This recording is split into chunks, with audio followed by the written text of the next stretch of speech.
அனைவருக்கும் கோபிநாத்தின் அன்பு வணக்கங்கள் நண்பர்களே.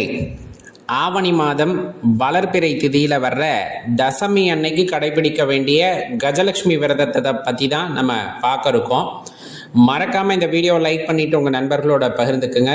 இது வருகின்ற 13ஆம் தேதி, அதாவது நாளை கடைபிடிக்க வேண்டிய விரதம் என்பது குறிப்பிடத்தகுந்தது. இப்போ இந்த ஆதிலக்ஷ்மின்னு சொல்லக்கூடியவங்க, ராஜலக்ஷ்மி அப்படின்னு சொல்லக்கூடியவங்க நம்ம கஜலட்சுமி தேவியை சொல்லுவாங்க. பார்க்கடலை கடைந்த போது வந்த தெய்வம் ஆதலால் நம்ம அம்மாவை கஜலட்சுமி என்ற வடிவத்திலே வழிபடுகின்றோம். அந்த லக்ஷ்மி தேவி தோன்றியதுமே பார்த்தீங்கன்னா அஷ்ட திக்குகளிலும் இருந்து இந்த தேவ யானைகள் எல்லாம் பூஜித்தனவா. அதன் பொருட்டே கஜலட்சுமி படம் அல்லது நம்ம எந்த விக்கிரகங்களை பார்த்தாலும் அருகாமையிலே தேவ யானைகள் பூஜை செய்வது போல், புனித நீரை ஊற்றுவது போல் காட்சிகள் இருக்கும். அதனால் அம்மாவை கஜலட்சுமி தேவி அப்படின்ட்டு நம்ம வழிபடுகின்றோம்.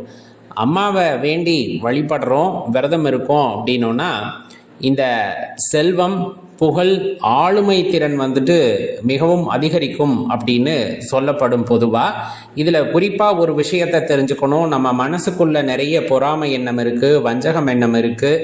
இதெல்லாம் நீங்கி ஒரு தெளிவு பிறக்க வேண்டும், ஞானம் அடைய வேண்டும் அப்படின்னாலும் கஜலட்சுமி தேவியை இன்றைய தினத்திலே வழிபாடு செய்வது அப்படிங்கிறது ரொம்ப சிறப்பான விஷயமா இருக்கும்.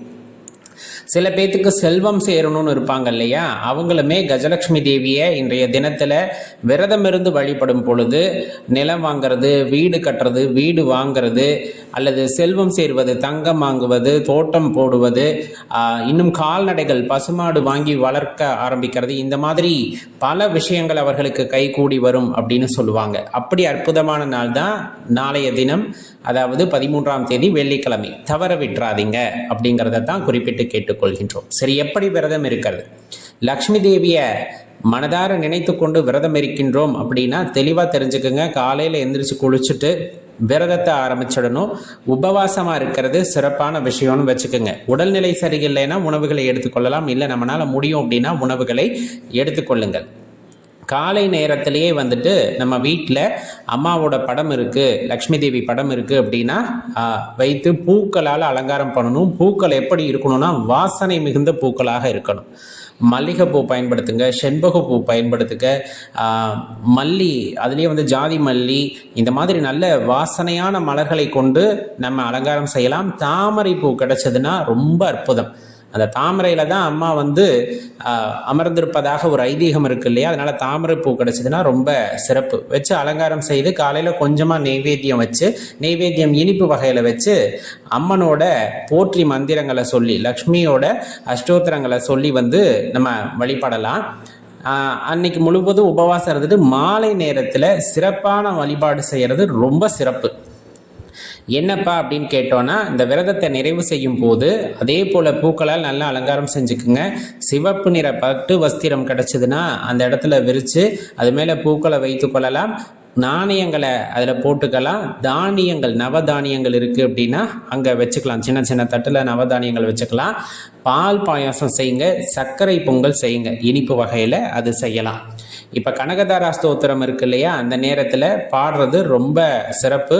லலிதா சகஸ்கரநாமம் பாராயணம் செய்கிறதும் ரொம்ப சிறப்பு அந்த நேரத்தில். இதை செய்யும் போது வீடு லக்ஷ்மி கடாட்சமாக இருப்பதை நம்மால் உணர முடியும். தசாங்கம், அதே போல் குங்குலியம், வாசனாதி திரவியங்களை அந்த நேரத்தில் பயன்படுத்துறதும் வீடு ரொம்ப மனமாக இருக்கும். எந்த இடத்துல வாசனை அதிகமாக இருக்கிறதோ அந்த இடத்துல லக்ஷ்மி தேவி குடியிருப்பாங்க அப்படிங்கிற ஒரு ஐதீகம் உண்டு. அதே போல் ரொம்ப முக்கியமாக சொல்லப்போனால் பொய் பேசாத இடம், கடினமாக உழைக்கக்கூடிய இடம், யாரையும் ஏமாற்றாதவர்களிடம் லக்ஷ்மி தேவி வாசம் செய்வாங்க அப்படின்னு சொல்லுவாங்க. லக்ஷ்மி தேவினா செல்வம்னே இல்லை, சந்தோஷம் அப்படின்னு ஒரு பொருளும் உண்டு. அப்போ நம்ம உண்மையாக இருக்கும் அப்படிங்கும் போது நம்மிடம் அந்த ஆனந்தம் இருக்கும். அந்த ஆனந்தத்தின் வெளிப்பாடாக ஞானம் பிறக்கும் அப்படிங்கிறத தான் இந்த இடத்துல தெளிவாக புரிஞ்சுக்கணும். இந்த விரதத்தை இருந்து நம்ம வழிபாடு செய்கிறோம் அப்படிங்கும்போது கண்டிப்பாக மேற் சொன்னவாறு நம்மளுக்கு புகழ், ஆளுமை திறன் அதிகரிக்கும், செல்வம் சேரும், வீடு வாங்கிறது, நிலம் வாங்கிறது போன்றவை எல்லாம் கைகூடி வரும். இதில் ரொம்ப முக்கியமானது, இந்த வழிபாட்டை முடிச்சுட்டு நம்மளால் முடிஞ்ச தான தர்மங்களை செய்யணும். மாலையில் வீட்டில் பூஜையை முடிச்சுட்டு நேராக அருகாமையில் இருக்க ஆலயத்துக்கு போய் அம்மாவை தரிசனம் செஞ்சுட்டு வர்றது இன்னும் சிறப்பான விஷயம் அப்படிங்கிறத தெரிஞ்சுக்குங்க. ரொம்ப அற்புதமான நாளுங்க, தவற விடாதீங்க. உங்கள் நண்பர்களோடையும் பகிர்ந்துக்குங்க. நன்றி, வணக்கம்.